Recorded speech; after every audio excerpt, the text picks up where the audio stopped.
Hi hello नमस्कार, मी सोनम. तुम्ही पाहत आहात वेद मराठी मनाचा हे यूट्यूब चॅनल. तुम्ही मला आणि श्रद्धाला, म्हणजे सहकारी मैत्रीण माझी श्रद्धा, आम्ही दोघे एकाच कंपनीमध्ये काम करतो. तुम्ही युजली आम्हा दोघींना वेगवेगळ्या फ्रेममध्ये किंवा वेगवेगळ्या व्हिडिओजमध्ये बघता. आज आम्ही एकत्र आलो आहोत आणि त्याच्यामागे कारण खास आहे, निमित्त खास आहे, ते तुम्हाला श्रद्धा सांगेल. आज 8 मार्च सर्वत्र महिला दिन साजरा केला जातोय आणि त्याच निमित्ताने आम्ही असं ठरवलं की थोड्याशा गप्पा गोष्टी आणि आपली मतं, आम्ही ज्या ज्या ठिकाणी कामं करतो, आमचे एक्सपिरियन्सेस काय असतात, आम्हाला काय वाटतं ते काम करताना, आमची त्याबद्दलची मतं काय आहेत, ही आज आम्ही तुमच्यासमोर सांगणार आहोत, मांडणार आहोत. त्यात काही चूक असेल तर प्लीज ऑफेंड होऊ नकात. ती आमची वैयक्तिक मतं आहेत आणि आम्हाला वैयक्तिक काय एक्सपिरियन्सेस येतात हे आम्ही सांगतोय, तुमच्यासमोर मांडतोय. कधी कधी मला खरंच आज बघायला गेलं तर आज आपल्या ऑफिसमधल्या जे आपले म्हणजे पुरुष सहकारी मित्र आहेत त्यांचं खरंच आभार मानायला पाहिजे की त्यांनी म्हटलं की नाही, आज तुम्ही तुमचे मतं इथे मांडा, तुमचे वैयक्तिक मतं काय आहेत ते सांगा. आणि खरंच छान अपॉर्च्युनिटी आहे आणि छान संधी मिळाली आहे. तर श्रद्धा, मला एकंदरीत बघायचं असलं की मी तुझा रोजचा जो स्ट्रगल आहे तो बघते की एक अभिनेत्री म्हणून तू काम करते आहे, स्टुडंटसुद्धा आहे, सोबत शिकते आहे आणि तुझी जी धडपड सुरू असते की ऑफिसला येणार, शूट करणार, लगेच जाणार, लेक्चर करणार, त्याच्यानंतर नाटकाची तालीम करणार. तर एकंदरीत काय तुझा प्रवास आहे आणि काय अनुभव आहेत सध्या? खरं तर मला हे सगळं करताना खूप जास्त मज्जा येते. म्हणजे तर मी एक अभिनेत्री आहे आणि मी ललित कला केंद्रात एक नाटकाचं शिक्षण घेते आहे. याच्यानंतर माझ्या बरेच स्वप्न आहेत की मी आयुष्यात काय काय करू शकते किंवा काय काय नाही करणार. मला एक स्वतः मोठ्या पडद्यावरची अभिनेत्री म्हणून पाहायचं आहे मला. मी खूप सारी स्वप्न घेऊन एका छोट्या शहरातनं मोठ्या शहरात आली आहे, डोळ्यात खूप सारी स्वप्न घेऊन.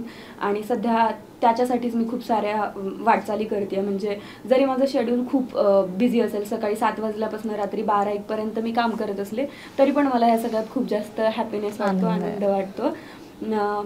आणि जर बोलायचं झालं की नाटकाच्या तालमी आणि मी जिथे शिक्षण घेते, खरंच तिथलं वातावरण खरंच खूप मोकळं आहे आणि तिथे कुठल्याही पद्धतीचं रिस्ट्रिक्शन नाही आहे. तिथे खूप मोकळं फील करते मी, खूप सेक्युअर फील करते सध्या तरी.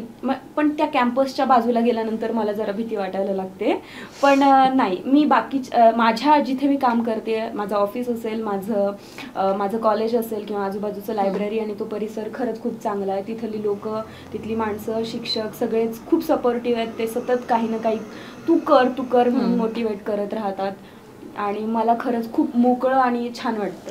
एकंदरीत तू जे आता मला बोलली की तू नाटक करते किंवा थिएटर करते किंवा आता तुला अभिनेत्री व्हायचं आहे, तर हे जे काही तू हे 3-4 शब्द केले त्याच्यावर तुझं खूप प्रेम आहे.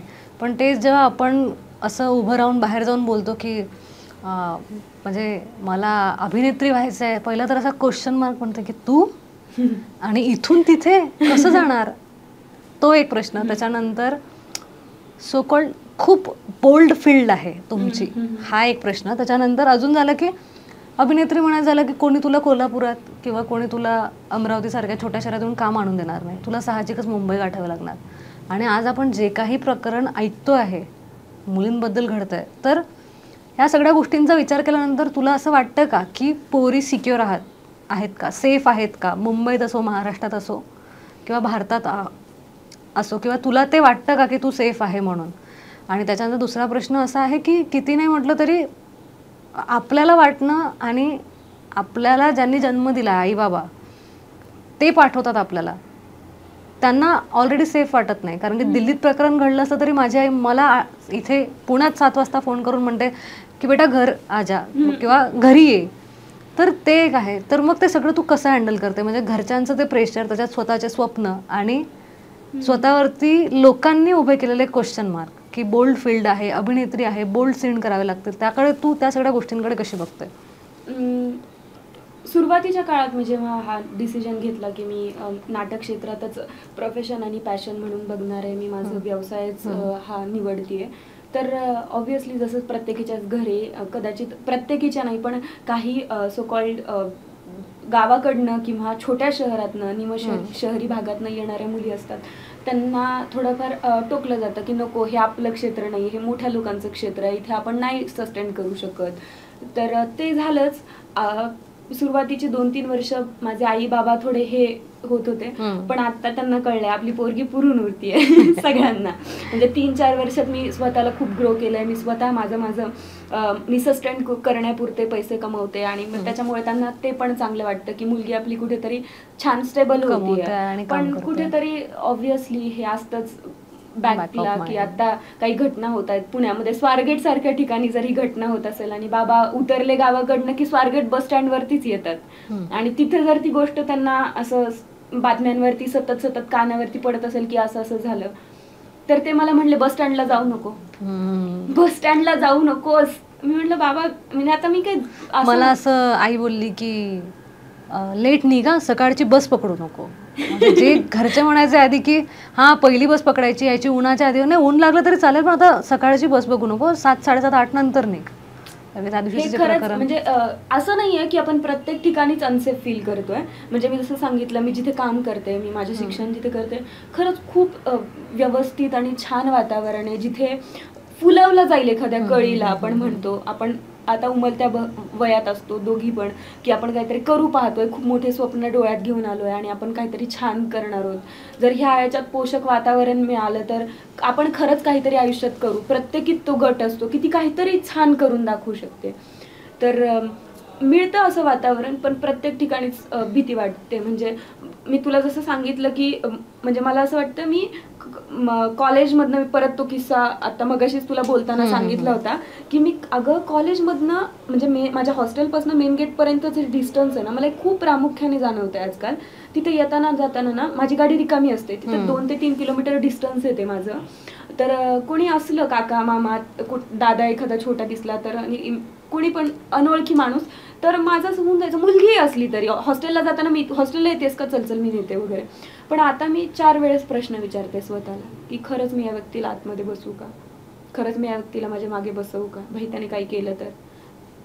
म्हणजे शेवटी मग परत असं की हिनेच लिफ्ट दिली होती, मी तर म्हणलोच नव्हतं तिला ये, परत मुलीची चूक आहे, हिनेच स्वतःने मला काहीतरी, म्हणजे मला भीती वाटायला लागते. नाही आपण लांब मदत पण करायचं तर क्वेश्चन मार्क येतो. Yes yes yes. म्हणजे मग ती त्याच्यात त्या सगळ्या लूप मध्ये माणुसकी पण हरवत चाललोय का आपण. म्हणजे प्रश्न निर्माण होतो की खरंच हे चांगुलपणा दाखवणं योग्य आहे की नाही, चांगुलपणा दाखवून स्वतःच काहीतरी नुकसान न व्हावं. नाही. त्याच्यामुळे मी खूप जास्त सेक्युअर ठेवते स्वतःला. मी 4 लोकांना जास्त बोलत असेल तर मी आता ते एका व्यक्तीवरती आली आहे की मी नाही बोलत, आणि जिथे मला सेफ फील होतं त्यालाच मी बोलते. कारण हे सतत ऐकून म्हणजे खरंच हे खूप जास्त अति वाटेल काही जणांना, पण मला काही दिवसांमध्ये अशी स्वप्न पडतायत ना त्या बातम्या वाचून, खरंच भयंकर वाईट. आणि ते स्वप्नात काही होऊ शकतं ऑब्व्हियस आहे, पण मला भीती वाटते आणि मी सतत उठून दचकून रडत बसते की भाई आपण एकटे राहतो. माझे बाबा पण त्या दिवशी म्हणले, श्रद्धा अगं तू पुण्यात एकटी राहतेस, तुला कधी काही असं वाटलं नाही का, किंवा तुझ्या बाबतीत असं झालं तू कोणाला कॉल करणार. इथून 250 ते 300 किलोमीटर माझं घर आहे, मी ते एकटी राहते, शिवाय माझी छोटी बहीण इथे असते, तिची जबाबदारी माझ्यावर आहे. जर माझ्या बाबतीत असं काही झालं तर, असो माझं झालं. मला सांग, तू एक पत्रकार म्हणून काम करतेस, हे सगळं करत असताना तुझी आता फॅमिली सिच्युएशन आणि सगळ्या गोष्टी, तुला एकंदरीत काम करताना सेक्युअर वाटतं का, किंवा तुझी जी ग्रोईंग लाईफ आहे त्याबद्दल तुला काय वाटतं? एकंदरीत बघायला गेलं तर बघ, आता साधारण मला पुण्यात येऊन 5 वर्ष झाले आहेत आणि मी 5 वर्षापासून ॲज अ एंटरटेनमेंट जर्नलिस्ट म्हणून काम करते आहे. आणि किती नाही म्हटलं तरी माझं जे काम आहे ते सो कॉल्ड 9 to 5च्या शिफ्टमध्ये बसणारं काम नाही आहे. मला असं आहे की मला प्रीमियर्स असले की घरी जायला 1 वाजतो, मूवीजचे प्रीमियर असले किंवा प्रेस कॉन्फरन्स बाहेरगावी असली की ट्रॅव्हल करावं लागतं. म्हणजे माझं ते काम आहे. आणि आता टचवूड पुण्यात आहे, मागच्या 5 वर्षात असा एकही घाणेरडा एक्सपिरियन्स आलेला नाही आहे की मी सिक्युअर नाही किंवा मी सेफ नाही आहे. मी 1 वाजता पण सिटी ब्राईट कोथरूडवरून सिंहगड रस्त्याला माझं घर आहे, मी सेफली जाऊ शकते. कारण की मला पुण्यात तितकं सेफ आणि सिक्युअर जाणवतं. म्हणजे मला या शहराची हवा म्हण, या शहरातले माणसं म्हण, जरी बाहेरून आले असतील किंवा काही असेल, पण मला पुण्यात सेफ वाटतं. ते जर मला मुंबईबद्दल विचारलं तर माझं प्रॉपर ओपिनियन वेगळं आहे. मुंबईत जर मला प्रवास करायचा असेल तर मी लोकल लेडीजच्या डब्यातच करेल, कारण की मी जर कॉमन डब्यामध्ये गेली तर माझ्याशी काही होऊ शकतं. म्हणजे मेलच्या डब्यात गेल्यानंतर जिथे मेल फिमेल दोघं असतात तिथे माझ्या बॉडीला कुठल्याही प्रकारे टच होऊ शकतं आणि मी काहीच करू शकत नाही. कारण की मुंबईत बरेचसे बाहेरचे लोक आहेत, मुंबईत मराठी माणसं कमी आहेत, असं मला जाणवतं. तर त्याच्यामुळे मी त्या लोकलमध्ये मला सेफ वाटत नाही, किंवा मला मुंबईच्या वातावरणात सेफ वाटत नाही जितकं सेफ मला पुण्यात वाटतं. तर एकंदरीत मागच्या 5 वर्षात माझा अनुभव खूप चांगला आहे.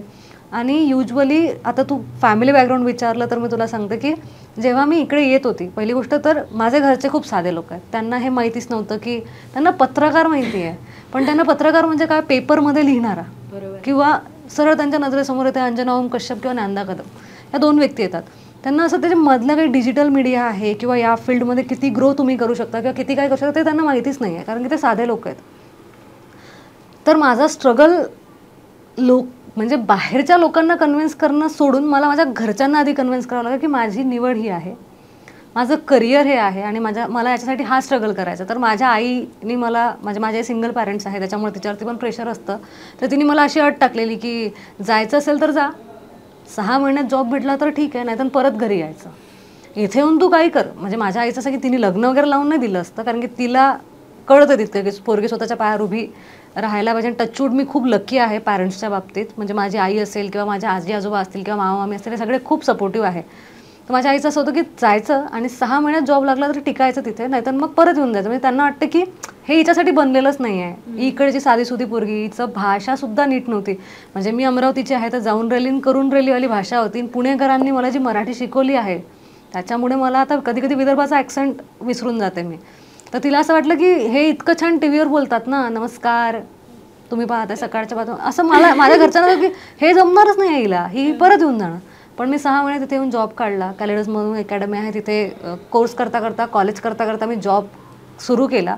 म्हणजे मला आठवते की मी PGच्या वेळेस असं व्हायचं माझं, जेव्हा मी PG करत होते MMCCमधनं, की सकाळी 6ला उठायचं, PMPLची बस पकडायची, 8ला ऑफिसला यायचं, 8 ते 11 ऑफिस करायचं, 11 ते 2 कॉलेज करायचं, 2 नंतर परत ऑफिसला जाऊन 8 वाजतापर्यंत ती 8 तासाची शिफ्ट पूर्ण करायची, कारण की पगार त्या 8 तासाच्या शिफ्टचाच मिळत होता. मध्ये काय असं चालत नव्हतं आणि पगार पाहिजे, कारण की घरी पैसे मागणार नाही. तर ते करायचं आणि तो असा माझा अख्खा दिवस जायचा आणि परत दुसऱ्या दिवशी उठायचं. ही कमीत कमी ही गोष्ट मी साधारण 1.5 वर्ष सलग केली आहे.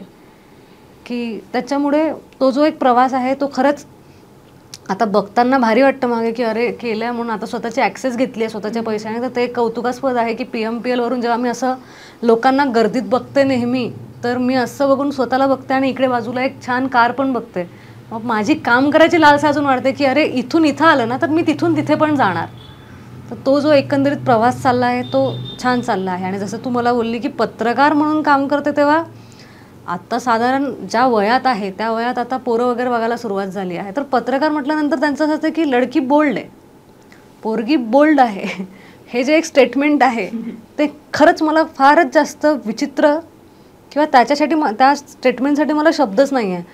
तिच्या फील्डवरून, तिच्या प्रोफेशनवरून जर तुम्ही तिचा बोल्डनेस आणि तिचं ते सगळं ठरवत असाल किंवा तिची वागणूक ठरवत असाल, तर म्हणजे महिला असो किंवा पुरुष असो, ते मला ते लोक म्हणजे जरा कठीणच वाटतं त्यांचं या जगात राहणं. की लॉयर असेल, पत्रकार असेल किंवा ती अभिनेत्री असेल तर ती बोल्डच आहे. अरे का ठरवता तुम्ही? आणि हेच जर पोरांकडे गेलं, बघायला गेलं तर आपल्याला, म्हणजे तुझे विचार वैयक्तिक मैत्रीण असल्यामुळे मला माहिती आहेत, तर आपल्याला असं वाटत असतं की नाही यार मला पण छान संसार करायचा आहे, सेम म्हणजे मला संसार करायचा मला आहे. एक ह्या गोष्टी, म्हणजे मी ज्या क्षेत्रात काम करते ह्यातल्या ज्या काही गोष्टी आहेत त्या थोड्या बाजूला सारून मला एक माझं छोटंसं कुटुंब, मला बाकीच्या मुलींसाठी नॉर्मल लाईफ जगायची आहे. पण हे आपले विचार न समजून घेता आधीच आपल्याला जज करून मोकळे झालेले असतात. माझं असं म्हणणं आहे, जर आता गुढीपाडव्याला एखादा चित्रपट रिलीज होत असेल किंवा दिवाळीला एखादा चित्रपट रिलीज होत असेल तर मी जाईल कव्हर करायला, पण त्याच्या आधी तुमच्या घरातली लक्ष्मी आहे तर लक्ष्मी दिवा लावूनच जाणार. हे तुम्ही एक्सेप्ट करा किंवा हे तुम्ही बोला ॲटलिस्ट, आणि मग आमच्या प्रोफेशनवरून आमची किती कीर्ती आहे किंवा आम्ही काय आहोत नंतर तुम्ही ते जज करा. इथे खूप वाईट वाटतं त्यावेळेस जेव्हा फील्डवरून सरळ सरळ जजमेंट पास केले जातात, तेव्हा म्हणजे ते तुलाही समजतं आणि मलाही समजतं की आपण एकाच याच्यात आहोत. किती नाही म्हटलं तरी पत्रकार, अभिनेत्री किंवा लॉयर यांना जे काही पदव्या हे देऊन देतात की ते मराठीत म्हणजे हिंदीत सांगायचं तर लडकी तेज आहे, और आजकाल तेज बहु किसी को नहीं चाहिए. पण ती तेज बहु शिकलेली आहे किंवा ती तेज जी आहे. मला सांग, सगळ्या गोष्टी मला नेहमी प्रश्न पडतो, मला नेहमी प्रश्न पडतो, जर आपण आपल्या घरातली आई जर सुसंस्कृत असेल तर त्या लेकरांवरती संस्कार किती चांगल्या पद्धतीने होते. आणि म्हणजे आई जर ग्रॅज्युएट असेल तर मुलगा किंवा तिची होणारी मुलगी पोस्ट ग्रॅज्युएट PhD केलेली असेल, ती अजून मोठ्या पदावरती असेल ना. आणि प्रत्येक पिढीनं पिढी जर असं एज्युकेशन वाढत गेलं, असे संस्कार वाढत गेले, तर एक दिवशी स्त्री कुठे असेल. कधी कधी मला असं वाटतं माहिती आहे का, आपण आजकाल खूप तो ट्रेंड बघतो आहे, पसंदीदा मर्द पसंदीदा औरत. तर त्याच्यामध्ये जे पसंदीदा औरत आहे, तर हे मला असं नेहमी वाटते की स्त्रीची मैत्रीण जितकी चांगली आहे ना, तितकीच ती वाईट स्त्री शत्रू पण आहे. कसं तुला सांगते की पोरगी म्हणजे आता लग्नाचा विषय घे किंवा त्याच्यामध्ये स्टेटमेंट तुला युजली पोरं पास करताना दिसणार नाही की ती बोलल्या, कारण की पोरं बघतायत आता पोरांच्या काय गरजा आहेत, पोरांना काय वाटतं ते पोरं बघतायत. पण घरातल्या बायकाच पोरींना जज करून सोडतात आणि मला वाटते की तिथे मला खूप चुकीचं वाटतं. म्हणजे माझं म्हणणं आहे की सगळं सेम आहे ना आपलं. तुम्ही माझ्या वयातनं गेलाय, मी तुमच्या वयात जाणार आहे, तर हां मी तुमच्या वयात जाणार आहे, तुम्ही माझ्या वयातनं गेलाय, तुम्हाला माहिती आहे की एक स्त्री असणं काय आहे. तर तुम्ही म्हणजे मला असं वाटतं की पुरुषांपेक्षा जास्त किंवा पुरुषांपेक्षा जास्त समाज स्त्रीला जज करतो. आणि ते कुठंतरी मला वाटतं की तुम दोस्त बनो ना यार, तुम क्यों और म्हणजे तुम्ही अजून का काय म्हणतात ते पुढे चला ना. का तुम्हाला ते तुम्ही जे नाही ते तुम्हाला सुनीला पण द्यायचं नाही आहे किंवा सिनियर. आता ते जाऊ दे, आता हे कुटुंबाबद्दल आपण बोलतोय, पण असं असतं की जर एखाद्या प्रोफेशनमध्ये सिनियर असेल तुझी, तर तिला वाटते की मी जितके वर्ष मी हे घासलंय तितके वर्षच घासून ही पोरगी वर गेली पाहिजे. अरे नाही आहे ना, आता मधल्या पायऱ्या स्किप होतात, कारण की आजकाल ग्रोथ खूप छान वाढली आहे. जसं की आता सपोज एखाद्या टी व्हीमधली आहे माझी सहकारी मैत्रीण आणि ती आली आणि तिला डिजिटलमध्ये यायचं असलं, ती नाही येऊ शकत. पण डिजिटलमधली मी आहे आणि मला जर टीव्हीला जायचं आहे तर मी जाऊ शकते, कारण की सेम आहे. तिला डिजिटल शिकायला वेळ लागेल तिच्या वयानुसार म्हणजे तिच्या स्किलनुसार, पण मी काही टी व्ही शिकले आहे ना, मी या टेलिप्रॉम्प्टरवर वाचलं का आणि त्या टेलिप्रॉम्प्टरवर वाचलं का सारखंच आहे. पण तिला असं वाटतं की तिने तो स्ट्रगल बघितला पाहिजे. आणि मला वाटतं ही जी आहे एक फ्रेम ही कुठेतरी बदलली पाहिजे, की तिने तिच्याचकडे कौतुकाने बघितलं पाहिजे आणि तिला म्हटलं पाहिजे की यार तुला येते ना, मला शिकव, मला हे येते, मी तुला शिकवेल आणि चल सोबत समोर जाऊ.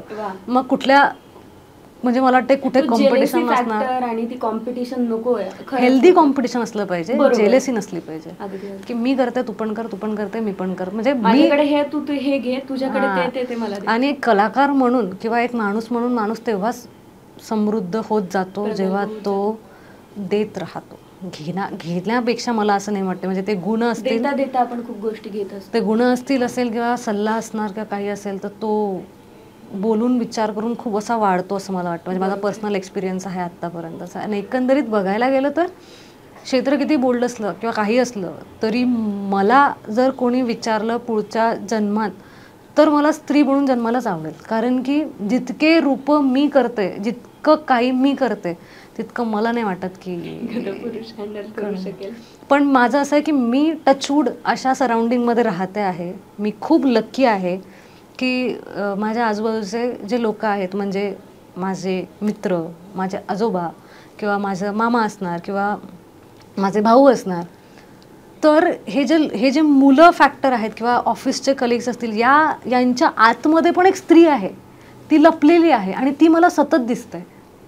आणि त्याचं मला फार कौतुक वाटतं. जे करुणा किंवा जे त्यांचं मन आहे, तर ते पुरुषांच्या आतमध्ये पण एक ते मन जे आहे ते स्त्रीचं आहे आणि ते जे असतं ना ते खूप सुंदर आहे. आणि ते प्रत्येकाने स्वतःचं आपलं स्त्रीमन किंवा बालमन ते ठेवायला पाहिजे जिवंत, कारण त्यानेच नातीसंबंध छान हेल्दी राहतील, पोषक राहतील आणि तुमचं वातावरण, आजूबाजूच्या गोष्टी सगळंच छान छान छान. एकंदरीत बघायला गेलं तर कलाकार म्हणून पण माणूस तेव्हा समृद्ध होतो जेव्हा कला वाटतो, आणि स्त्री म्हणून तर म्हणजे विषयच नाही आहे की सगळं काही जमतं तिला. ती दुर्गा आहे, काली आहे, वक्त आने पे सरस्वती भी बन सकती है, ये मत बोलो सदियों से जलती आ रही ज्वाला है. म्हणून हे मी स्वतः लिहिलेली आहे कविता. म्हटल्यानंतर की हे आहे फिमेल एका एवढ्या याने आहे. आणि मल्टीटास्किंगचा विषय आल्यानंतर ती 9 to 5 करून पण ती उभी राहते. ती 12 तास काम करू शकते, कुठलं विदाऊट फ्यूल कुठलं पाहिजे तिला? आदर, सन्मान, सत्कार आणि प्रेम. बरोबर आहे. मला तुला अजून एक विचारायला म्हणजे मला विचारावंसं वाटतंय की बघ, मला म्हणजे वैयक्तिक काही दिवस असं वाटत होतं की आईच्या पोटात होते ना तेवढे 9च महिने मी जगत होते आणि जगत होते. म्हणजे मी खरंच कुठल्याही गोष्टीचं प्रेशर न घेता, सोसायटीचे बॅरियर्स न घेता, ती चौकट ते सगळं सगळं मोडून मी एका छान कोशात जगत होते. मी जशी जन्माला आले तसं म्हणजे लहानपणी जेव्हा आपण हळूहळू मोठे व्हायला लागतो, मोठ्याने हसायचं नाही, मोठ्याने बोलायचं नाही, मोठ्याने हे करायचं नाही, मुलगी आहेस राहू दे खरकट मी काढते, थोडं मोठ्या वयात गेलं तर शिक्षण पूर्ण झालं, आई वडिलांचं ऐकून घे, इथे काही करू नकोस ग, तू तुझ्या नवऱ्याच्या घरी कसेही कपडे घाल, कशीही राहा. नवऱ्याच्या घरी गेल्याच्या नंतर म्हणजे आधी ती वडिलांचं ऐकते, त्याच्यानंतर ती नवऱ्याचं आणि सासू सासऱ्यांचं ऐकते, आणि बाळ झाल्यावरती ती बाळांचं ऐकते किंवा त्यांच्या मुलांचं ऐकते. आई तुला कळत नाही का, तू अशी कशी करतेस ग. सहज आपण पण आपल्या आईला हे स्टेटमेंट पास करतो ग, की तुला काही कळत नाही ग, तू शांत बस. म्हणजे हे जे काही गृहीत धरण आहे, मग तिने नेमकं स्वतः जगायचं कधी. म्हातारपणात अगं म्हातारी झाली तरी पण तुला ह्या गोष्टी, अरे तिला तिचं काही सौजन्य आहे की नाही, तिला तिच्या काही इच्छा अपेक्षा आणि सजणं धजणं एक शृंगार आहे की नाही. तुम्ही तिला असं एखाद्या गोष्टी कपड्यांवरनं कॉस्मेटिक्सवरनं सजण्या धजण्यावरनं जज नाही रे करू शकत. ते सगळं बाजूला ठेवतात, ती एक माणूस आहे, तुझ्यासारखी एक माणूस आहे. आपण हे स्त्रीबद्दल बोलतोय कारण आज महिला दिन विशेष आहे. पुरुषांच्या बाबतीत पण हीच गोष्ट आहे.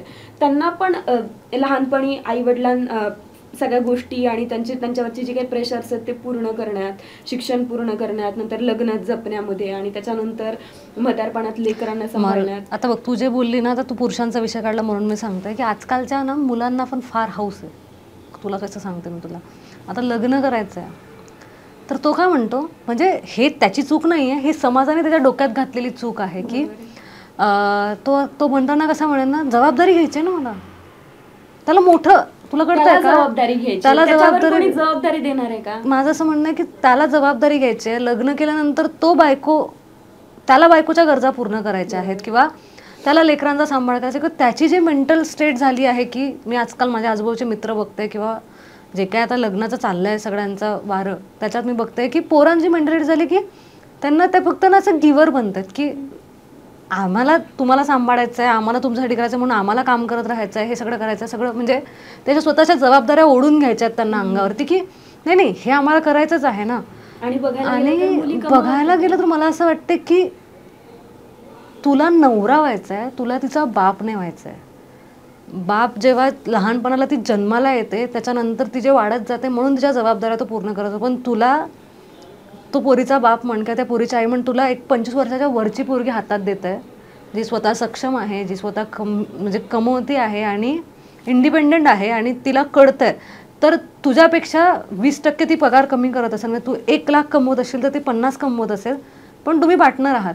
तर हे विसरू नका. पण आजकालच्या मुलांचं जबाबदारीचं जे काही चाललं आहे ना, त्याच्यात मला असं ना, मला लग्न झाल्यानंतर बघ खूप जण म्हणतात की तू कमावू नकोस, घरी मी कमवते, मी कमवतोय, तुला काही गरज नाहीये. ही गृहीत कुठून येतात, हा एक. आणि अजून एक महत्वाचं म्हणजे याच्यात ते जे असतं ना, एक ती जे चौकट आहे त्याच्यात की तो म्हणजे मला त्या गोष्टीचं खूप वाईट वाटतं की जेव्हा पुरुष त्याच्यात त्याची चूक नाही आहे, त्याचं अपब्रिंगिंगची चूक नाही आहे किंवा त्याच्यावरती समाजाने टाकलेलं प्रेशर आहे.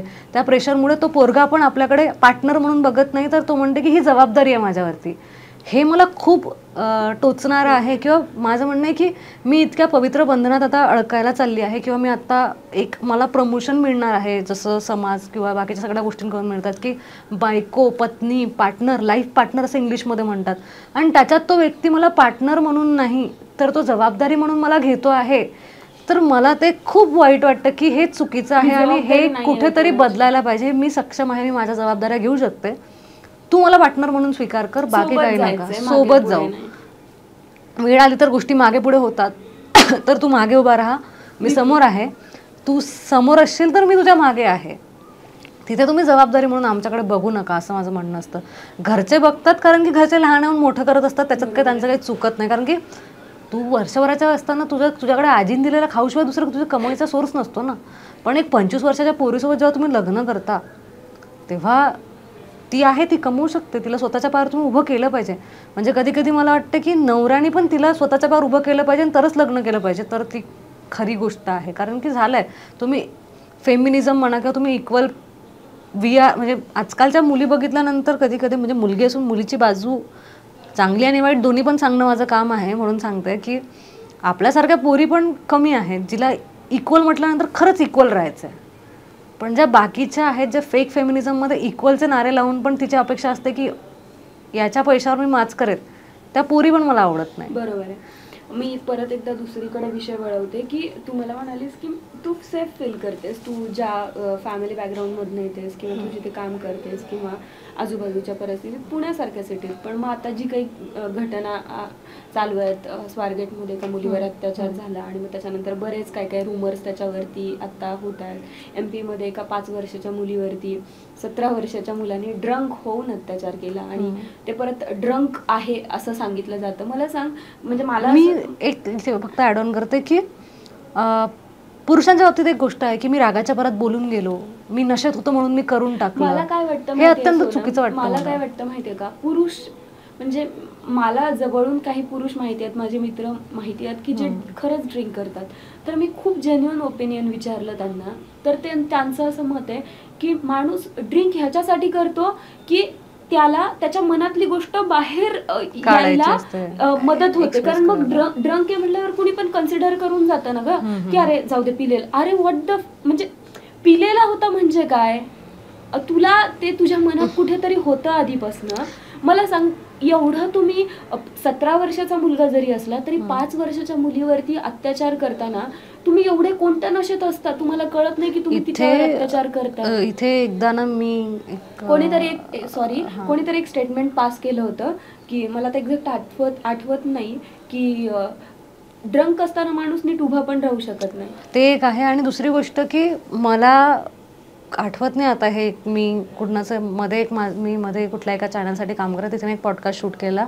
तिथे मी एका सायकोलॉजिस्ट जो माणूस होता त्याचा मी इंटरव्ह्यू केला. त्याला मी असं विचारलं की आजकाल तुझं प्रश्न उपलब्ध केला तेच की आजकाल असं होतं की नशेच्या भरात त्यांनी ते करून टाकलं, रागाच्या भरात त्यांनी खून करून टाकला. तर मला ते बोललं की नशेच्या भरात जर तो एका अल्पवयीन मुलीचा अत्याचार करत असेल, त्याला घरात कसं कळतं की ही बायको आहे, ही पोरगी आहे, ही आई आहे.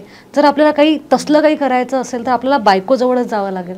मग त्याला बाहेर दिसत नाही का त्या गोष्टी. जेव्हा तुम्ही म्हणता की नशेच्या अल्कोहोल पिऊन त्यांनी असलं काहीतरी छळ केला किंवा काही केलं, तर मला कधीच, म्हणजे मी तुमच्या स्वतःच्या इमोशनसाठी किंवा स्वतःच्या ॲक्शनसाठी, जर तुम्ही म्हणत असाल की मी रागाच्या भरात बोललो, मी पिऊन होतो म्हणून बोललो, किंवा मी काही पिऊन होती म्हणून, किंवा मी होतो, किंवा म्हणजे दोघेही झालं हे, मी हा ॲक्ट केला, तर मला ते अत्यंत चुकीचं वाटतंय. माझं म्हणणं आहे की राग असेल, तुम्ही ड्रंक असाल, सॅड असाल, इमोशनल असाल, तुमच्या ॲक्शन्स नेहमी तुमच्या जबाबदारी असतात. तुम्हाला कळतं. अल्कोहोलचा सहारा घ्यावा लागतो तुमच्या मनातली गोष्ट बाहेर काढण्यासाठी. कारण तुमच्यात तेवढी ताकद नाहीये की नीट सरळ स्टेबल असताना तुम्ही ती गोष्ट स्पष्टपणे सांगू शकाल. बरोबर. हे तुम्ही फक्त एक माध्यम शोधताय. मला खरंच कधीतरी असं वाटतं की 17 वर्षाच्या मुलीवरती जर तुम्ही अत्याचार करत असाल तर ही मानसिकता येते कुठून. म्हणजे लहानपणापासून आई वडिलांनी तुम्हाला जे संस्कार दिले जात आहेत ते चुकतंय की आजकाल मोबाईलचा यूज जास्त आहे, त्याच्यावरती ज्या काही गोष्टी आणि दाखवल्या जातात त्यावरनं. आणि ते रिलेशनशिप्स बद्दल तर बोलायलाच नको, म्हणजे सिच्युएशनशिप आणि काय काय नाव ते मला खरंच आठवत नाही. मी आता रील स्क्रोल करताना त्या टर्म्स वाचत होते की काय असतात त्या, काहीतरी सिच्युएशनशिप असतं एक, आणि काय ते ब्रेड क्रम्बिंग, हे काय असतं भलतं भलतं. मला ते कुठून आलं आणि ते कुठल्या भाई कोणसे आपल्यासारख्याच लोकांनी आपल्या सोयीनुसार गोष्टी करायसाठी आणलंय. लग्न, संसार, याला पण एक नवीन शब्द आलाय, म्हणजे जो आधीपासून होता वेडिंग. मला फंक्शन करायचं, मला संसार नाही थाटायचा. आजकाल तू बघत नाही का, म्हणजे मार्केटमध्ये बघताना जर मागे पलटून बघितलं तितकंच चांगलं आहे आणि तितकंच वाईट आहे. घ्यायचं काय ते आपल्यावर आहे. माझ्या आजूबाजूच्या 2 मुलींचे डिवोर्स होतात, लव्ह मॅरेज करून एकीचं होतं, एकीचं अरेंज मॅरेज करून होतं. काय म्हणणार आहे मी घरी, मला लव्ह मॅरेज करायचं कारण मी डिवोर्स देणार नाही, आणि माझ्या मैत्रिणीचं लव्ह मॅरेज केल्यानंतरचं डिवोर्स झालेलं आहे. काय म्हणणार मी घरी, अरेंज मॅरेज करायचं नाही कारण की डिवोर्स होतो. दोन्ही गोष्टींमध्ये सिमिलर आहे. याच्यात तुम्ही स्वतःला कसं ठेवता आणि तुम्ही स्वतःला कसं बिल्ड करता हे आहे. आणि पोरगी असो किंवा पोरगा असो, ज्याच्यामध्ये नेव्हर गिव्ह अप पॉलिसी आहे ना, तो माणूस टिकतो कुठल्याही क्षेत्रात असो. मग ते ऑफिस असो, तो संसार असो, ते कुठलेही रिलेशनशिप असो, ज्याच्यात तुम्ही म्हणाल. आजकाल सगळ्यांना ऑप्शन्स आहेत. स्विगी, इन्स्टामार्ट ऑप्शन आहे, इकडे मग बाकीचे जे डेटिंग ॲप्स आहेत, बरोबर मला नाव पण आठवत नाही आता डेटिंग ॲप्सचे, हिंचन काय काय काय काय असतात, तर ते खूप टिंडर असं काहीतरी असतं, ते मला आठवत नाही सध्या, पण ठीक आहे. पण ह्या ज्या गोष्टी आहे इथे ॲड टू कार्ट करायला खूप सारे ऑप्शन्स असतात. माझं म्हणणं आहे की आयुष्यात कुठलंही नातं जर तुम्ही चूज करत असाल, मैत्री असेल, मित्र असेल, त्याला रिप्लेसमेंट शोधू नका. त्याला ऑप्शन्स असतील मार्केटमध्ये तरी तुम्ही बघू नका. मग ते रिलेशनशिप, लग्न, संसार असणार. तुम्ही आई बाबांना ऑप्शन शोधता का नाही शोधता? तू म्हणता नेच्या पोटातनं जन्माला हीच आई, सासूला पण तुम्ही आई म्हणणार नाही जाऊन, सासूबाई असतेच ती. प्रत्येक व्यक्तीमध्ये आपल्याला ज्या ज्या गोष्टी पाहिजेत त्या 100/100 म्हणजे आउट ऑफ 100 असं कधीच मिळू शकत नाही. जिथे माझं असं म्हणणं आहे की जिथे तुम्हाला रिप्लेसमेंट मिळत नाही तिथे तुम्ही टिकता ना, मग तुम्ही इतर गोष्टींमध्ये का रिप्लेसमेंट बघता? म्हणजे जॉबच्या बाबतीत चल ठीक आहे, प्रमोशन लागतं, सॅलरी हाईक लागतं, तिथे तुम्ही बघा ऑप्शन्स. पण तिथे पण असं नाही ना की एका महिन्यात तुम्ही गिवअप करून चालले जाल. नात्यांच्या बाबतीत ती गोष्ट नेव्हर गिव्ह पॉलिसी असली पाहिजे. आजकाल ती मुलांमध्ये पण नाही, मुलींमध्ये पण काही दिसत नाही आहे फारशी, ती वेगळी गोष्ट आहे. आता रोजचं टेम्पररी लोकांना 30 मिनिटाची सिरियल नाही पाहिजे. सिरियल पण किती चांगल्या दर्जाची आहे त्याबद्दल बोलायला नको. सासू सुना भांडतात, ह्याचा लग्न जे दाखवलं जातं लग्न करतो, त्याच्या बायकोशी हा लग्न, ते बोलायला नको आपण. पण मी म्हणते की 30 मिनिट आधी 3 तासाचं नाटक असायचं, 3 तासाच्या नाटकावरनं 30 मिनिटाची सिरियल आली आहे, आता 3 मिनिटाचं, आता 30 सेकंदाची रील आली आहे. आता लोकांना ते सुद्धा स्क्रोल करताना कंटाळा येतोय. शॉर्ट होत जात आहे सगळं. आणि रिलेशनशिप पण शॉर्ट, नाती पण शॉर्ट. अगं ते सिच्युएशनशिप काय तेच आहे ना, शॉर्ट हवंय. आता हे सगळं चाललं आहे, पण याच्यात जर आपण विचार केला, एक 24 तासाचा जरी तू आराखडा ऐकला ना, म्हणजे काढला ना बेसिक, तरी काय प्रॉब्लेम्स तुला जातात? म्हणजे पोरगी म्हणून प्रॉब्लेम काय जातात, हा एक मोठा प्रश्न आहे. गाडी चालवताना खूप सारे प्रॉब्लेम्स येतात बघ आजूबाजू. म्हणजे मी म्हणाले की मी सेफ फील करते, पण इतक्या छोट्या आणि अशा मूर्ख गोष्टी आहेत ना की ज्या बोलाव्या की नाही आणि त्याच्यावरती फोकस करावे की नाही आणि त्या इथे मांडाव्यात की नाही, हा पण प्रश्न आहे. असं वाटतं बेसिक इश्यू आहेत पण ते खूप मोठे इश्यू आहेत. हा, असं वाटतं की आपण नको त्याच्याकडे, आपण नको तिकडे कॉन्सन्ट्रेट करायला, आपण आपल्या कामावरती फोकस करूया. पण रस्त्याने तू पण गाडी चालवते, मी पण चालवते, एक घाणेरडं मी कानावरती ऐकते सतत की मुली चांगल्या गाडी चालवत नाहीत म्हणे, मुलींच्या हातात गाडी दिली पाहिजे, पापा की परी आहे वो उसकी गाडी नाही. अरे 1-2% सोबो गर्ल्समुळे तुम्ही जर बाकीच्या सगळ्या महिलांना, आणि अगं तू पाहतेस पुण्यामध्ये एक 70 वयाच्या 65 वयाच्या आजी काय फॉर्मली गाडी चालवतात. गाडी तर ठीक आहे, पण तुला सांगू का, आजकाल गाडी चालवणं हा महिलांचा व्यवसाय झाला आहे. तर या 2% मुलींमुळे तुम्ही ते उरलेल्या ज्या 98% बायका त्यांना जज. मी स्कूल व्हॅनवरती आता लेडीज बघते, मी ऑटो चालवताना लेडीज बघते, मी PMPL चालवताना पण लेडीज बघते आहे. तुम्ही जज नाही करू, त्याच्यात तुम्ही जज करू नका. पुणेरी आजीच तर बघायला नको, म्हणजे त्या स्वॅग मध्ये असतात त्यांच्या. माझ्या बाबतीत जर बघायला गेलं ना, तर माझा प्रवास सध्या खूप मोठा झाला आहे आणि मला पाणी प्यायची सवय आहे. मी जर धायरीवरनं निघाली आणि मला जर इकडे यायचं असेल तर मला 30-40 मिनिटं 45 मिनिटं लागतात. ट्रॅफिक असेल तर मग तर विषयच नाही. मला इथे मध्ये कुठेच टॉयलेट दिसत नाही की आता मी थांबेल आणि मी आता वॉशरूमला जाणार. ते लोक विचारू रस्त्यावरती नाही ना, आम्ही असं खुल्याम बसून करू शकतो गोष्ट. आणि तू कुठल्या कॅफेत गेली, काय गेली, तर खूप कमी अशा कॅफेज आहे जे तुला अलाव करतील की हा मॅम करू शकते. बट प्रत्येक ठिकाणी काहीतरी ऑर्डर करावं लागेल तुम्हाला. मग मी ते एक शू करायसाठी किंवा शी करायसाठी किंवा पॅड चेंज करायसाठी मी ऑर्डर का करू? मला असं म्हणणं आहे की मी महाराष्ट्राची मुलगी आहे, महाराष्ट्रात जन्माला आली आहे, तर महाराष्ट्राच्या सरकारने माझ्यासाठी व्यवस्था करायला पाहिजे. आणि ही खूप बरोबर आहे, म्हणजे साधी व्यवस्था आहे. आणि तिथे हायजीन पण मेंटेन व्हायला पाहिजे. आणि तुम्हाला जर ते फ्री ऑफ कॉस्ट नसेल ठेवायचं, तुम्ही चार्जेस ठेवा, आमच्याकडनं पैसे घेऊन आमच्यासाठी व्यवस्था करून द्या, आम्हाला काही प्रॉब्लेम नाही. पण ॲटलिस्ट वॉशरूम्स दर 1 किलोमीटर नंतर 2 किलोमीटर नंतर तुम्ही करायला पाहिजे.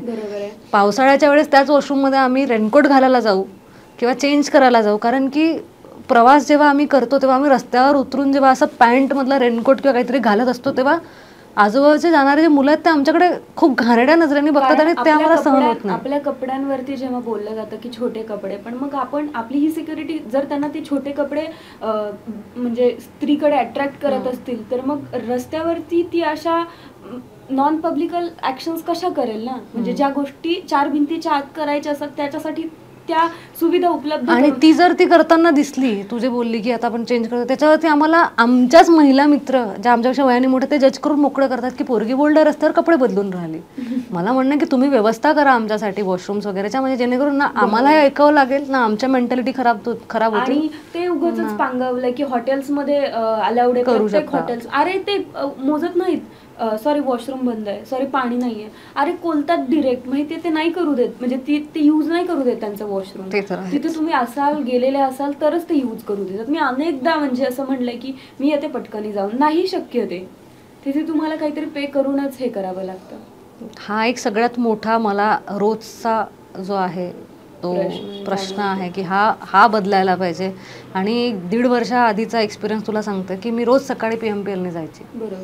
सकाळी मला PMPL काही वाटायचं नाही, कारण की सासऱ्यात खूप सुंदर ड्रायव्हर कंडक्टर सगळे लोक खूप चांगले असतात सकाळी जाणारे. पण जेव्हा तुम्ही गर्दीच्या वेळेस PMPL मध्ये बसता, त्याच्यानंतर जे तुमच्यासोबत काही होतं आणि तुम्ही त्या गर्दीत काहीच करू शकत नाही, कारण की समोरचा व्यक्ती गलतीचं लग गया ना मॅम हात असं म्हणून मोकळा होऊन जातो. आणि त्या PMPL बसमध्ये 40 जरी महिला असतील, म्हणजे किती त्याची असतील, त्याच्यात 20 जरी महिला असतील तरी त्या 20 महिलांसमोर इकडून इकडच्या बाजूने तुम्हाला 60 पुरुष दिसत असतात. तर तेव्हा तिथे भांडण्याची तुमच्यात हिंमत पण होत नाही. तर पब्लिक ट्रान्सपोर्टमध्ये महिलांसाठी काही वेगळ्या व्यवस्था करायला पाहिजे. म्हणजे मी म्हणणार नाही की महाराष्ट्रातले सगळेच पुरुष तसे आहेत, पण महाराष्ट्रात आहेत असे काही पुरुष जे असं चालत्या गाड्यांमध्ये, चालत्या याच्यात त्यांच्या वासनेचा शिकार छोट्या मुलींना, स्त्रियांना करत असतात. इकडे तिकडे हात लागतात त्यांचे. बॅग घेऊन घेऊन तुम्ही किती कॅरी करणार, म्हणजे स्वतःचे अनुभव आहे तर ऑन कॅमेरा सांगू शकत नाही माणूस, आणि आठवले की आपल्या अंगावरती काटा येतो. तर पब्लिक ट्रान्सपोर्टच्या बाबतीत पण गोष्टींमध्ये बदल घडला पाहिजे. की आता मी असं म्हणणार नाही की पुरुषांना तुम्ही शिकवा किंवा समजवा किंवा तुम्ही सुसंस्कृत करा, कारण की ते सगळं आपल्या हातात, आपली अपब्रिंगिंग सगळं मॅटर करतं. पण ॲटलिस्ट महिलांना माझं असं म्हणणं आहे की त्यांनी काही गोष्टी शिकून घ्या किंवा त्यांनी काही गोष्टी स्वतःहून हँडल करा, की कोणी तुमच्या अंगाला हात नाही लावताना. आज इतकी पत्रकार असून, बोल्ड असून, बारीक चिरीक दिसते म्हणून लोक काही विचार करतात, पण जेव्हा आवाज काढून ओरडते तेव्हा लोक 10 फूट दूर जातात. आणि ते मला माझ्या आईने शिकवलं आहे की धक्का सहन नाही करायचा. तर ते प्रत्येकाने शिकलं पाहिजे. आणि प्रवासाच्या दरम्यान ज्या काही गोष्टी घडतात त्या कुठेतरी त्याच्यात पुरुषांनी बदल करावा, किंवा मग गव्हर्नमेंटनी आमच्यासाठी संख्या वाढवा, किंवा महिला बस सुरू करा, किंवा काहीतरी करा. आज 8 मार्च होतं, तर आज पुण्यात सगळ्या महिलांना PMPLचा प्रवास फ्री होता. पण त्याच्यामध्ये जर असं असतं की महिलांसाठी 4 गाड्या वेगळ्या सोडल्या जात आहेत, त्याचा मला जास्त आनंद झाला असता. फ्री केल्यापेक्षा 4च गाड्या सोडा किंवा 6च गाड्या सोडा, किंवा त्या रूटवर 2-2 गाड्या सोडा, पण त्या फक्त महिलांसाठी सोडा. म्हणजे ॲटलिस्ट आज एखाद्या महिलाची तशी छळ काढली गेली नसती की मॅडम गलती से लग गया ना धक्का, आणि चुकून ते, म्हणजे सांगता येणार नाही कॅमेऱ्यात की जिथे खूप विकृती, खूप घाणेरडे प्रकार करतात. मला ह्यावरती असं प्रत्येकाला सांगावं, असं प्रत्येक मुलीला, महिलेला सांगावं असं वाटतं की जी सिच्युएशन आहे ना त्याला फेस करायला शिका. प्रत्येक ठिकाणी तुम्हाला कोणीतरी हात धरून, बोट धरून पुढे नेणारं नसणार आहे.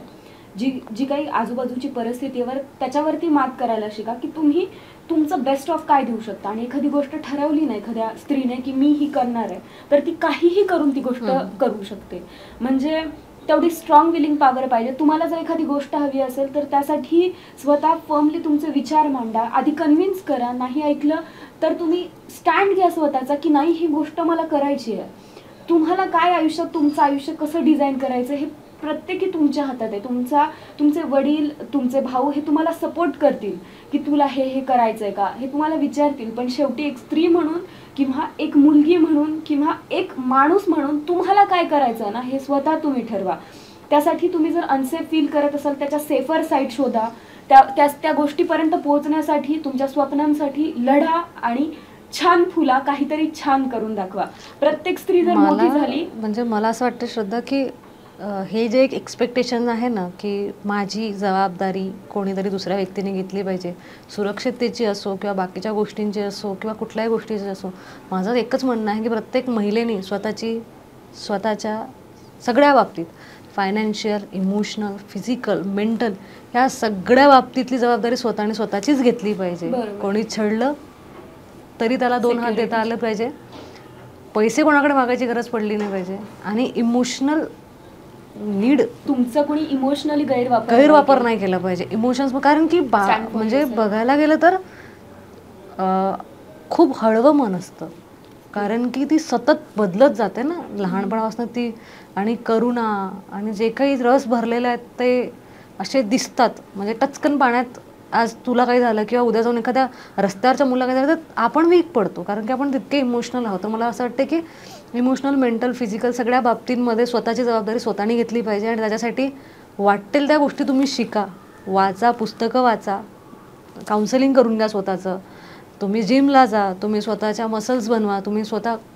म्हणजे माझं म्हणणं आहे की उद्या जाऊन कोणासमोर हात पसरवायची गरज नाही पडली पाहिजे कशासाठी. आपण आज शिक्षणाचा जो काही लाभ घेतोय किंवा आपण शिक्षणाचा अधिकार आपल्याला मिळाला, त्या सावित्रीबाई फुलेच होत्या, हे विसरायला नको. त्यांनी पण खूप त्रास सहन केला. समाज तुम्हाला आधी नाव ठेवेलच, तुम्हाला वाईट म्हणेलच. त्यांनी चिखलाची गोळी, शेण स्वतःच्या अंगावर झेललं आणि त्यामुळे आज आपण इतक्या फर्मली इथे बोलू शकतो, काहीतरी करू शकतो. सो तुम्ही तुमच्यासाठी फर्मली राहा. समाज तुमच्या पाठी, म्हणजे जो समाज तुम्हाला आज नाव ठेवतोय तीच 4 बोटं ती स्वतःच्या तोंडात घालतील जेव्हा तुम्ही काहीतरी करून दाखवलेलं असेल. तुमची स्वप्न डिझाईन करा आणि तिथपर्यंत जाण्याचा नक्कीच प्रयत्न करा. घर, संसार ह्या सगळ्या गोष्टी आपल्याला करायच्याच आहेत, ती आपली जबाबदारी आहे.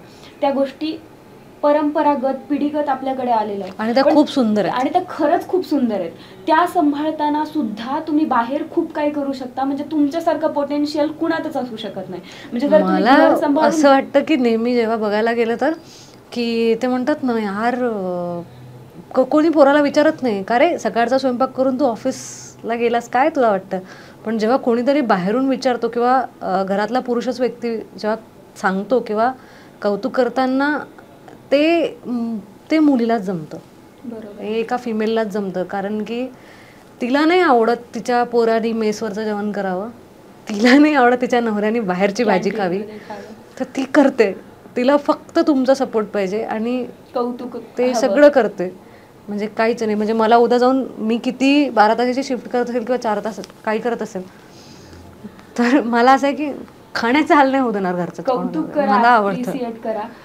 एक साधी गोष्ट स्त्रियांना आनंद देऊन जाते. कधीतरी आज महिला दिने म्हणूनच नाही, पण कधीतरी आवडीने कधीतरी 2 फुलं घेऊन जा, चाफ्याची फुलं घेऊन जा, गजरा घेऊन जा. लहान गोष्ट स्त्रीच्या चेहऱ्यावरती हसू आणू शकते. ती तुमची आई, बहीण, काकू, मामी कोणीही असेल, जिच्यासाठी तुम्ही आयुष्यात खूप काही करू शकता. आणि खरं सांगायला झालं तर स्त्रियांना आनंदासाठी खूप छोट्या गोष्टी, खूप कमी खर्चिक गोष्टी आवडतात. खूप काही पैसे खर्च करायची, लॅविश हॉटेलमध्ये न्यायची खरंच गरज नसते. जी खरंच होतकरू आणि जाणीव असलेली स्त्री आहे तिच्यासाठी तुम्ही छोटीशी गोष्ट केली, चहा बनवून दिलात ना, हा पण तिच्यासाठी खूप असतो. आणि प्रत्येकाने ते करायला शिका. मी म्हणजे श्रद्धा, आज सकाळपासून मी न्यूज स्क्रोल करते किंवा इंस्टा करते, त्या सगळ्यांचा एकच प्रश्न आहे, खरा महिला दिवस कधी साजरा होणार. तर तुला काय वाटतं की खरा महिला दिवस कधी साजरा होतो किंवा खरा महिला दिवस म्हणजे नक्की काय. की एक खूप चांगलं सुचलंय, मला माहिती नाही हे, ज्या दिवशी महिला दिवस हा साजरा करायची गरज पडणार नाही ना, तो एक सुंदर आणि 365 दिवसांचा महिला दिवस असेल. आणि त्याच्यासाठी एक स्पेशल डे साजरा करायची काही एक गरज नाहीये. रोज छोट्या छोट्या गोष्टीतनं तुम्ही तुमच्या आजूबाजूच्या स्त्रियांना, मैत्रिणींना, बहिणींना देत राहिलात ना, बास, काहीच गरज नाही. मला असं म्हणणं आहे अजून इथे की एखादा डे साजरा का करावा लागतो, कारण त्याची कमतरता आणि आठवण राहायला आठवणीत राहायला पाहिजे की. आणि अजून एक महत्वाचं म्हणजे की ही जे काही सृष्टी सुरू झाली आहे ती तिच्याचपासून सुरू झाली आहे, तर तिच्यासाठी प्रत्येक दिवस साजरा केला पाहिजे. तुला जन्म देतेस, तुझ्या विना वांझा हा पुरुषार्थ, मग विषयच नाही. म्हणून रोज महिला दिवस साजरा केला पाहिजे. तुम्ही जिच्यापासून निर्माण झाला, ही सृष्टी जिच्यापासून निर्माण झाली आहे, तर विषयच तिची जाणीव ठेवा बस. बाकी आणि महत्वाचं म्हणजे की मान्य आहे की सध्या वातावरण बाहेरचं गढूळ झालं आहे. म्हणजे पोरी सेफ नाही आहेत, पोरं पण सेफ नाही आहेत. जे काही आम्ही बघतो आजकाल, रील्स असतील, व्हिडिओ असतील, याच्यामध्ये माझं म्हणणं आहे की स्वतःच्या सुरक्षितेची जबाबदारी स्वतःनी घ्या.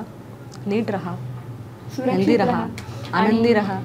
आणि रोज दिवस सेलिब्रेट केला महिलांनी पण आणि पुरुषांनी पण. आता इंटरनॅशनल मेन्स डे पण येतो 19 नोव्हेंबरला, तो पण साजरा करतो आम्ही पण. मला असं वाटतं की मी माझ्या आयुष्यातले सगळे नाते प्रत्येक मिनिटाला, प्रत्येक सेकंदाला, प्रत्येक दिवशी सेलिब्रेट करते. म्हणून मला असले दिवस काही आठवत नाही किंवा ते वेलंडांडे वगैरे पण तो काही प्रकार जो चाललाय सध्या. मी माझा वाढदिवस पण रोज सेलिब्रेट करते. सकाळी उठली ना, जिंदा हूँ, थँक्यू भगवान असं म्हणून सुरू करते. बरोबर. तर माझ्यासाठी महिला दिवस म्हणजे असं काही नाही. ज्या गोष्टी आपल्याकडे आहेत आणि ज्या गोष्टी नाही आहेत ते मिळवण्यासाठी खूप जास्त मेहनत करा, तयार राहा की तुम्हाला. मला मुलींना अजून एक सांगायचं आहे की मी मुलगी आहे म्हणून मी हे करू शकत नाही. हा विक्टिम गेम खेळणं पहिले बंद करा. मी मुलगी आहे, मी सगळं करू शकते.